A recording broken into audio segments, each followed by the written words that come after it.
was the last time you saw that video? I was 7 or 8 when that song came out. Okay. I mean, it brings you up, puts you on a chirpy mood, kicks away all the Monday blues, and I was looking at the hairstyle, and you know, like Terence said, we forgive everything in the 80s. She has Whitney Houston hair. Whitney Houston back then everything was like bright. Singing in front of a blind. Yeah, in singing a prom in front of a blind. outfit. She looks she was going to a prom, but she's one of the hottest women that I ever saw. Well, back then she had the personality. Nowadays she has Photoshop. And she Well, speaking of Photoshop, you know, earlier on in the show we were talking about, you know, how you can Photoshop your profile pictures, and you can edit all your profile pictures, but you cannot edit your personality.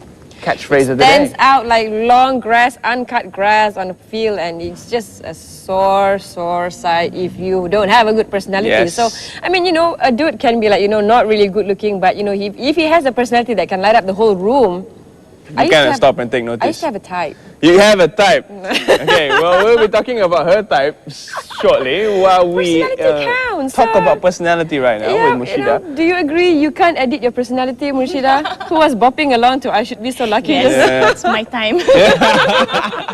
Okay.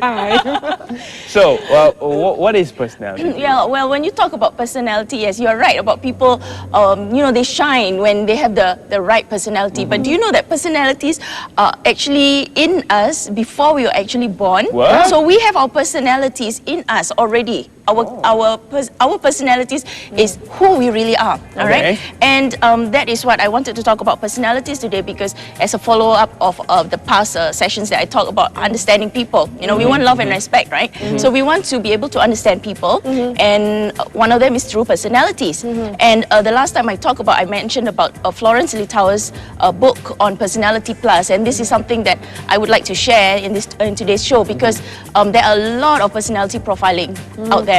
Right, and one of the best ones that I find that's easy to relate to people, no laymen, is Personality Plus. So I'll share about that. All right. Okay. Now, according to Florence Littauer, there are 4 types of mean personalities.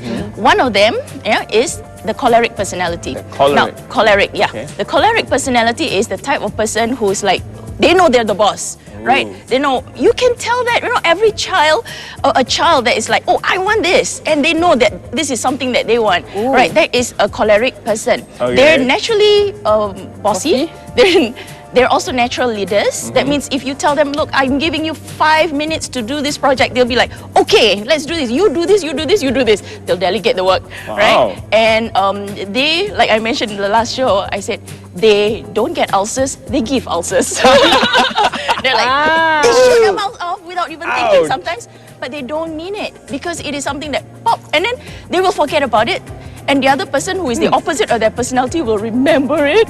And the scars? Yes, the scars. And the next time they be, hey, hi, how are you? The choleric person will be like, back to normal. And the other person will be, how dare he talk to me like that after what he said. He still remembers what happened, let's say, 5 years ago, right? But the choleric person is, sometimes they tend to shoot their mouth out without thinking. Okay. Right? So this is a choleric personality.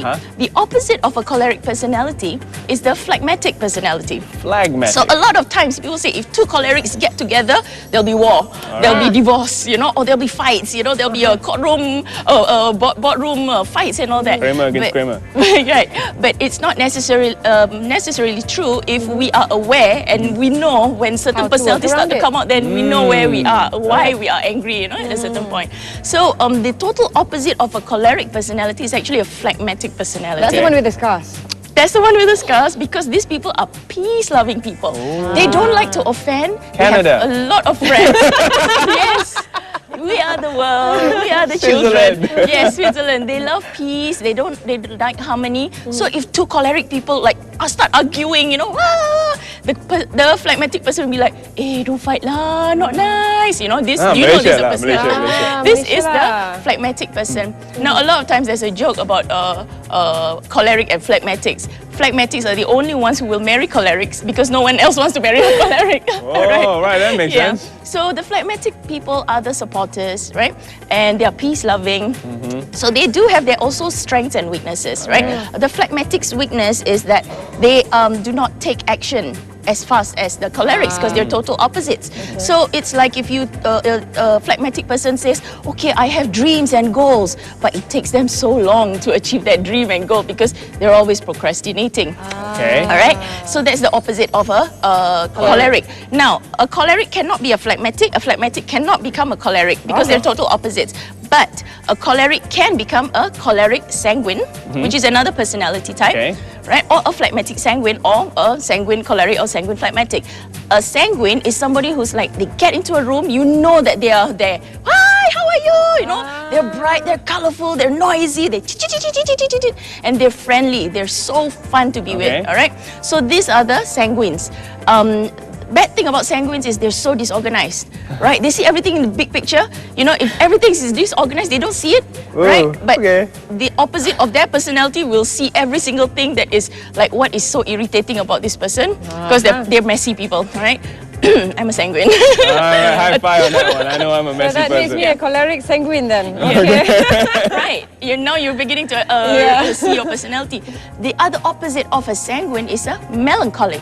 A melancholic is those really highly detailed people. They don't like to be in the front of, you know, a show or something. They rather be in the background. If you push a melancholic, go, party, enjoy. They'll be like, don't lah, malu lah, you know. So they are the people who are more reserved. They're also very sensitive people. They can be unforgiving, right, because of their sensitivity.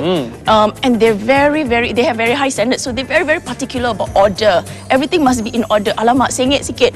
They will adjust, you know. So a melancholic choleric are people, you will notice them when they say, you have to do it properly my way or the highway. You know, they'll be, the melancholic choleric when they say, you know, they are the ones who really can give ulcers when they say, you know, you have everything has to be done in my way, you know, and it has to be in order. That's right? two combinations I don't want to really get into. So all the melancholic phlegmatics could be the people who are like, never mind, you know, or a bit of disorder, they will arrange it themselves and they will be in the background. So they'll do accounting work happily, they'll do their budgeting happily, right? Now, most of the times when we don't understand personalities, relationships, you know, you see the first time you meet a person, wow, so nice. He listens to everything I say because the sanguine is so in love with the melancholic. The melancholic is always so listening to the sanguine. The sanguine is like, she said, she listens to everything that I say, such a good listener. And the melancholic person will look at the sanguine and say, oh, you know, she is so interesting. You know, she's so lively, because they are seeing the opposite and the beauty in each other. Now, what happens when they get married? And their weaknesses, people start to see each other's weaknesses. Why are you so messy? You know, they start to bring out all these things. So when we understand each personality's weakness and strengths, we know how to motivate each other, work around each other, and you know, you say, okay, I'm better at organizing, so I'll organize, and you are better at organizing, you know, like inviting our friends to come over for parties, so you do that, you know. That's a tricky part. I mean, you know, it's a lot easier when people say opposites attract and all that. You have, you know, choleric and phlegmatic, but can choleric and choleric, you know? Yes, they can. And most of the time, if you see relationships, there are cholerics and cholerics that get together. Because you know each other better. Yes, because they know, both of them have egos, cholerics, and they're always right. So if they realize that they are aware that they are cholerics, so when both of them start to get a bit fired up, one of them has to become a phlegmatic. Yes, they will become, let the other person take over. And this is where awareness is really important. Most of the time, people follow emotions. You know, they say, okay, you know, just get angry. Why is everything so disorganized? And they start to offend people. They start to, you know, and that's how relationships get broken. And since we're talking about relationships, I hate to be the devil's advocate, but how can two people always be right? Exactly. No, but to everybody, they are right, you know. So it is how you work around that, right? And that's why love and respect is really important, right? So especially parents, if you are aware of the kind of personality your child has, and the most common problems are choleric parents and a phlegmatic child, you know, because phlegmatics don't show their personality. They're like stone, you know, sometimes, but they listen, they follow, and some cholerics can be like, why are you so lazy? Move, faster, faster. And that is when the child just gets into their shell. And some of them, and another thing about phlegmatics is that if you can push them, in a certain way, they'll take it, but if up to a certain point they cannot take it, they'll just disappear. And that's why a lot of times when we face like children who are runaways, right? When you go into their stories and all that, sometimes it's not about they have bad backgrounds, it's just clash with their parents. Exactly, because choleric parents and the phlegmatic child, they don't know how to deal with it, so they just run away and take some time to draw them back. Now, looking at this from the workplace kind of perspective, I mean, if you have, you know, a phlegmatic boss, and you know you're a choleric person, or if it's the other way around. So, you know, what's in store for, you know, what should we do? Okay, if a choleric boss that's choleric and he's aware of that, he knows how to. He knows how to. Yeah, most bosses don't know, right? No, if they're aware of that, right? They say, okay, they know, and they are aware that their employees are of a phlegmatic personality.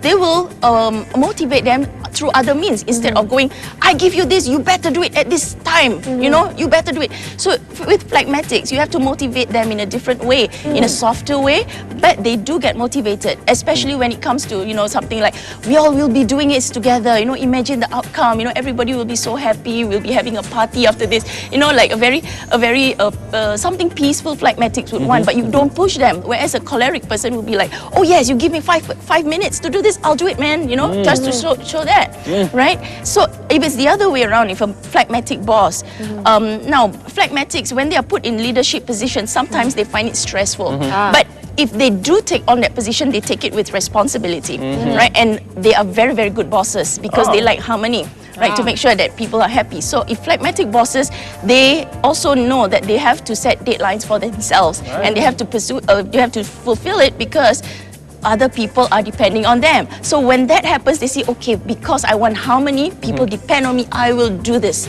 you know. So it does not then mean that, you know, once you know your personality, your roles are pretty much set in life, you can actually choose what you want to do. Okay, that's the thing about personalities. Everybody can be a leader. Doesn't mean that, oh, you're a phlegmatic, you cannot be a leader. A lot of leaders out there are phlegmatics as well, right? And they motivate through different ways. They don't motivate through harsh words and all that, right? But cholerics are natural leaders, but there are also choleric leaders who are very good in terms of motivating their staff if they are aware that they don't let their ego take over, right? And you know, like sanguines, a lot of times, you know, sanguines go into sales jobs or, you know, jobs where they get to meet a lot of people and they love it. If you are aware, right, you know when to shut up and listen, right? If you're aware, because otherwise they'll be talking, oh, this product is so fantastic, blah, blah, blah, blah. And then the person is like, oh, it's not for me because they don't have time to listen.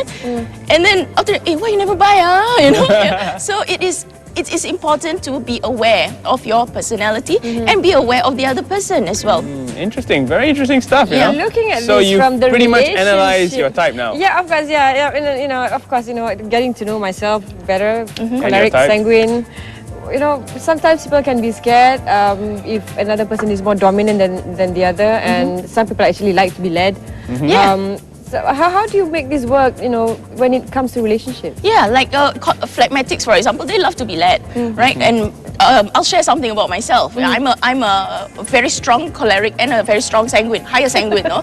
And my husband is a high phlegmatic and a melancholic. So when we were aware, before we were aware, there were always fights. We were always irritated with each other, but we don't say it, you know, because we want to keep the relationship. So you just keep quiet and you get angry. But after that, when we learn about personalities and we apply it and we teach it, we share it, we have a lot of laughs about it. You know, so he's like, oh, I'm not going to be so hard out about the house being so messy. He said, you know, like, because I understand my wife is a sanguine, let it be, you know. But, you know, she's fun, right? So in like my husband, I give him some leadership roles and he takes it with so much passion because the leadership roles has got to do with his passion as well, right? In terms of our relationship together, you know, so that is how we, you know, as long as we understand, we are not always in that blind spot, like, why, you know, that sort of thing. And there's a joke about phlegmatics as well, this about relationships when you said about it. You know, there was a joke about phlegmatics. Two phlegmatics get married, they don't have any children. Nobody take action. But that's a lie. That's not true, it's just a joke. Yeah, I'm sure a lot of leaders will find this, you know, this topic very enlightening. You know, they will start thinking, which way? Am I phlegmatic? Am I choleric? I think Putin is like the ultimate. Okay. And the other thing about work is also it is good to know about personality types. So as a boss, you know the kind of jobs that you would want the certain personalities to take. You don't want a melancholic person, go and get customers, you know, commission, and you throw money and all that kind of thing. You know, they are motivated up to a certain point, but they say it's so difficult for them. They have to force themselves out you know, to become who they're not, you know, or you force a sanguine to say, look, you know, you have to take care of the budget. You know, your budget will be gone, okay? Because the sanguine will go shopping with the budget. So the sanguine, if you put them behind the computer to do database and all that, they'll be very sad. It will not work. It will not work. And there's another thing, because I work with a lot of people who are, they want motivation and they want empowerment in their lives. And when I did one personality test to somebody that I know, and I said, why are you in this job? You know, because it's a behind-the-desk banking job. And I know her as somebody who's like, you know. And when we did the test, and I was, in a way, was quite right about her personality being, she is a sanguine choleric. But her choleric is very high, actually more choleric sanguine. So her choleric is very high. So when somebody tells her you cannot do a certain job, she says, I'm going to show you I can. So she took the job and she excels in it, but she's not happy with it. So in her part-time, she'll go, you know, hosting parties, she go organizing family outings, and that fulfills her, you know. But she says in her job she's not happy because that is not who she is. But she's good because being a choleric, she said, I want to prove to people that I can actually do this job. Hiring people can be a calculated risk sometimes. You know, the resume can never really tell, you know, what the person's really like. And you know, all these choleric and phlegmatic personality, you can actually detect, you know, whether you're making the right decision or not. But as employers, how do you how do you apply these tests to all, you know, the hopefuls? Okay, well, when they apply the jobs, when you go for the interview, of course, when you submit a resume, they will shortlist a few groups of people, right? When we meet them, you know, I would recommend to have this personality test, right? There's always stages. You can have personality test, and then we'll talk about the kind of job roles certain jobs that they're going to fulfill, right? And of course, like for businesses nowadays, the last step to an interview is that have a lunch meeting, and that is when they see people's etiquette. They see how people conduct themselves over lunch or dinner. Good trick, but so that is how so that is another things that a lot of companies also do to test whether, you know, a person is suitable for the job. Because I was reading, I've read a couple of resumes, you know, by friends, and can you just go through my resume, see, and then I see all these, you know, attributes being listed. I'm outgoing, I'm, you know, happy-go-lucky, and I'm like, are you sure? That's the most commonly overused attribute, I think, outgoing and happy-go-lucky. Fights likes a challenge, you know, I like something challenging. But like you know, make sure that you do something not because you think the other person wants that from you, but to actually showcase who you really are, because this is something long-term, a job, a relationship. You know, how many people actually go on first dates pretending to be somebody they think the other date would like. You know, you pretend, you act, and then sekali you get into a relationship, you have to keep on acting for how long, right? So again, you know, you have to showcase yourself, but at the same time, you know, you have that good characteristics. All right, characteristics is another thing, or principles are another thing, but personalities are something that we are born with, right? I'm sure a lot of our viewers right now are examining themselves to see where they fit into. But what is the proper test for anyone to do to find out what they actually are? All right, there's a lot of tests out there. I've done the DISC, I've done the anagrams, and I've done the Florence Littauer's one. So there's a lot of personality tests that you can see what is suitable for you. If, like, you know, some melancholics, they say, oh, I want a second opinion on this test. Go for it, like, it's okay. But when you do that test, you must make sure that you don't think. Honest. Yeah, you have to be honest. You don't think, you just write at how you feel, who you really are. Now, some people, this is something I'd like to share as well. They're both cholerics and phlegmatics on the personality, and I say that's impossible for you to be both cholerics and phlegmatic. And when we go deeper and deeper, it is normally people who have some kind of issue during their childhood days, where maybe they are cholerics by nature, but because they are choleric, their parents sometimes tell them, shut them down, so they get into a phlegmatic until their adulthood. Then they don't realize that, you know, why they're not happy. They don't get to be who they are. And some sanguines are like that as well. They grow up to be melancholic, they keep quiet and all that, but they're not happy inside. They feel like, oh, they need to express themselves, you know. And it's because sometimes as sanguine children, they can be really noisy, and then parents can say, don't embarrass me, you know, or don't talk too much, can you please shut up? I'll probably give them a smack. I'll give them a smack. So they keep quiet, and that brings into adulthood. So this extreme cases is something we need to see on a deeper level, you know, and that is when you have to do a lot of like forgiveness, and that is when you will see the true self come out, and you will see people are so happy. With that smack, you've just branded yourself future choleric. But then no, don't suppress your child's emotion. I mean, that's not good. I mean, yeah, we cholerics are weird ones. Oh, okay. Well, again, we're talking about all these tests and all that. Where do we get access to it? Is it online? It's online. Okay, I've got this book. Okay, I don't get any commission from this book, but you can actually read this. I love this book. All right, and this Personality Plus, they have you can. Some people were asking me, well, how do I get tested and all that? Come to my office if you're in KL. You know, we'll meet up and then we'll do the test and we'll have a little discussion and then see, you know, where is it you want to improve on, or, you know, what aspects of your life that you want. Do you know any prominent person, and you know, once you look at them, you're like, okay, he's a choleric, he's a phlegmatic. When if you look at celebrities or public figures, do you sometimes do that? You know, inadvertently? Yes. You can actually tell certain people. Like I can think of, when you said that, I can think of Kirstie Alley. You know, she's very vocal. She's obviously a sanguine and a choleric because she's like pop. You know, she says whatever she wants to say, right? And what about Lady Gaga? That is one intricate character that I really find hard to... Definitely I'm not sure because I have not really read about her, but I think if I do know about her background, she's probably somebody who's highly creative that was suppressed when she was younger. She didn't get to express herself.